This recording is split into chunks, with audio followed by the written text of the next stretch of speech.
శక్తి media ప్రేక్షకులకు నమస్కారం. నేను మీ జర్నలిస్ట్ విక్రమ్.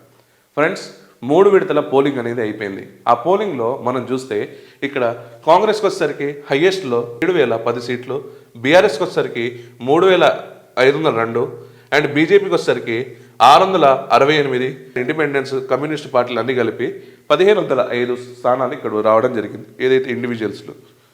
అయితే ఇక్కడ చూస్తే మిత్రులారా, కాంగ్రెస్ గ్రాఫ్ పెరిగిందా?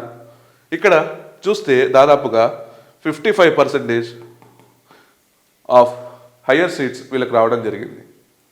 అయితే ఇక్కడ కాంగ్రెస్కి చూస్తుంటే సినారియో ఇక్కడ గ్రామాల్లో ఏందని ఒక భావన అంటే, రాష్ట్రంలో ఏ ప్రభుత్వం ఉంటుందో ఆ ప్రభుత్వం వచ్చేసరికి ఇక్కడ అధికారంలో ఉండాలని చెప్పేసి గ్రామాల్లో డిసైడ్ చేస్తారు మిత్రులారా. ఇది 100% తప్ప కరెక్టా? సో ఇక్కడ మెజారిటీ ఆఫ్ గ్రామ పంచాయతీలు అండ్ ఇక్కడ ఉన్న ఇన్ఛార్జ్ మంత్రులు కానీ ఇక్కడ దాదాపుగా ఎలక్షన్ జరగకుండా ఏకగ్రీవాలే దాదాపుగా ప్లాన్ చేశారు. ఏకగ్రీవం లేని ఎలక్షన్స్ ఎన్నో ఇక్కడ ఈ సీట్ డిఫరెన్సెస్ చెప్పాలి. ఈ 3 ఫేజెస్లో ఏకగ్రీవాలు ఎందుకు చేశారు? అసలు ఎలక్షన్స్ ఎందుకు నడిపించలేదు? మరి ఎలక్షన్ నడిపినప్పుడు ఈ ఎలక్షన్స్ అనేది ఎందుకు పెట్టుకోవాలి అని చెప్పేసి ఇక్కడ సామాన్యుడు క్వశ్చన్ అడుగుతున్నాడు. ఏమంటారు ఫ్రెండ్స్? ఎలక్షన్స్ అనేది నిజంగా నడవాలా వద్దా? మంత్రుల ప్రోద్బలంతో ఇక్కడ ఎనానమస్ అయిన గ్రామ పంచాయతీలు ఎన్ని?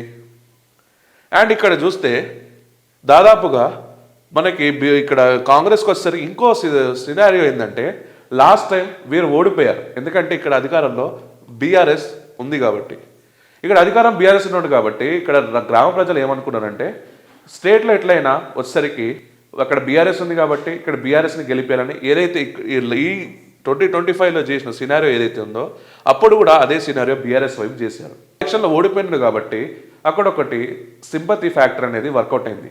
అండ్ ఇంకొకటి ఏంటంటే, ఇక్కడ రేవంత్ రెడ్డి గారి చరిష్మా 100% ఇక్కడ గ్రామ పంచాయతీలో వర్కౌట్ అయిందనేసి చెప్పుకోవచ్చు. ఎందుకంటే ఇక్కడ గ్రామ పంచాయతీలో ఎప్పటి నుంచో ఉన్న solid vote bank and Revanth Reddy గారి మాస్ ఫిగర్ లాంటి నాయకులు ఉన్నప్పుడు ఇక్కడ రేవంత్ రెడ్డి గారు వచ్చేసరికి కాంగ్రెస్కి మెయిన్ ఫేస్గా ఉన్నారు కాబట్టి రాహుల్ గాంధీ ఫేస్ చూసి ఓటు పడలే కానీ, సోనియా గాంధీ ఫేస్ చూసి ఓటు పడలే కానీ, ఈ తరం ఉన్న నాయకుడు రేవంత్ రెడ్డి గారు ఏదైతే సీఎంగా ఉన్నారో అండ్ లోకల్గా ఇక్కడ ఎమ్మెల్యేలు ఎవరైతే ఉన్నారో, మంత్రులు ఎవరైతే ఉన్నారో వాళ్ళ ఫేసెస్ చూస్తే ఓట్లు పడే అనేసి మనం చెప్పుకోవచ్చు.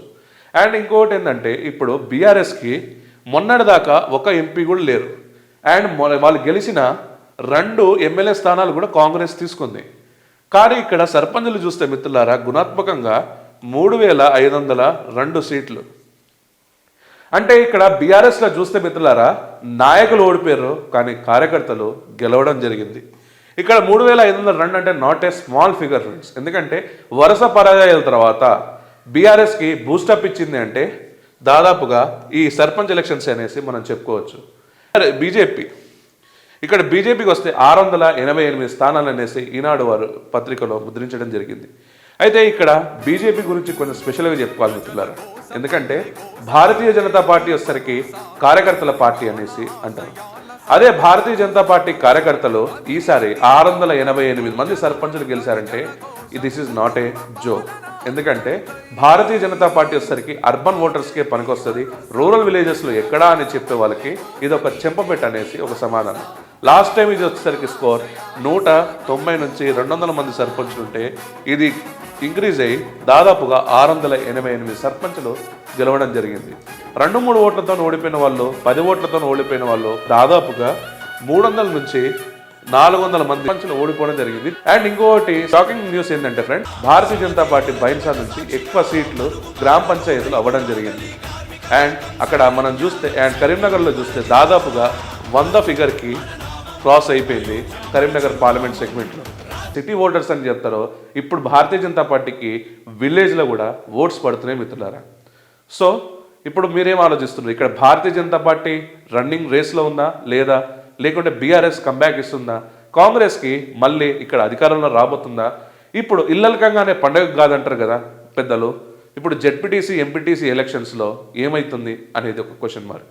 సో ఎంపీటీసీ జెడ్పీటీసీ ఎలక్షన్స్లో ఇక్కడ ఏ పార్టీ లీడింగ్లో ఉంటుందో కూడా మీరు కమెంట్స్ రూపంలో చెప్పండి.